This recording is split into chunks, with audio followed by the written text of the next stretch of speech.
पाहतोय काल 22 तारखेपासून कायमी अनुदान कृती समिती श्री खंडेराव जगदाळे त्यांच्यासह आंदोलन करतायत। खाली सगळी मंडळी भेटायला आपल्याला आली होती, मी पण होतो, पण आपण काहीतरी मीटिंग लागल्यामुळे बाहेर गेलात, आपली भेट झाली।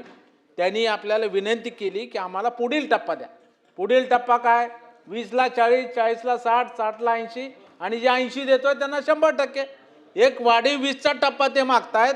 आपल्याकडून या उत्तरात असं अपेक्षित होतं की आता अधिवेशन चालू आहे, कुठली आर्थिक मागणी करायची असेल तर त्याला पुरवणी मागणी लागते। आता पुरवणी मागण्या झाल्यात, आता पुढील अधिवेशन यावं लागेल, तेव्हा मंत्रिमंडळाच्या पुढे जाऊन हा निर्णय घेऊ आणि आम्ही यांना वाढीव टप्पा देऊ असं उत्तर।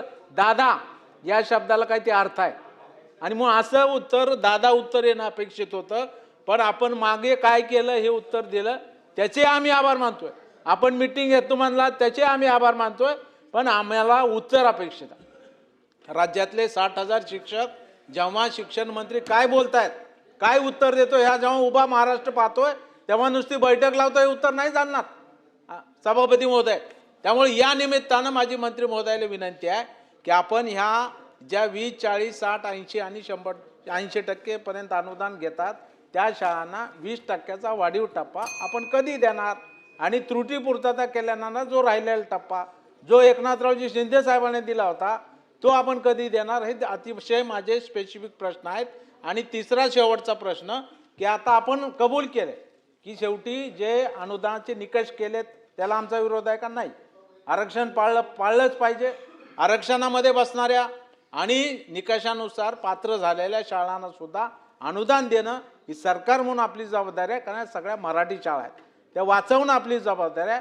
त्यामुळे त्याही बाबतीतला निर्णय येणाऱ्या काळात घेतला जाईल का?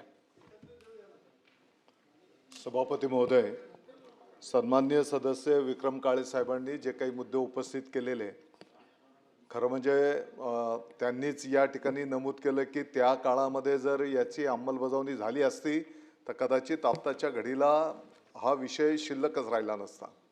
परंतु आपण जर बघितलं असेल तर 2023 आणि काळे सर त्याच्या पुढचं 2025 मध्ये पण निर्णय झालाय ना। हां, तर एवढ्या गतीने आपल्या सरकारने निर्णय केले टप्पा अनुदान देण्याचे। आणि मग येणाऱ्या काळामध्ये शेवटी सभापती महोदय आपल्याला ह्या सर्व गोष्टी आर्थिक बाबीशी निगडीत आहेत आणि म्हणून शेवटी सरकारचं बजेट या संदर्भातला माननीय मुख्यमंत्री महोदय, माननीय उपमुख्यमंत्री महोदयांच्याकडे हा विषय आपल्याला न्यावा लागेल आणि म्हणून आपली जी काही बैठक त्या ठिकाणी होईल त्या बैठकीमध्ये एक अजेंडा आपण तयार करू आणि त्याप्रमाणे पुढे जाऊ।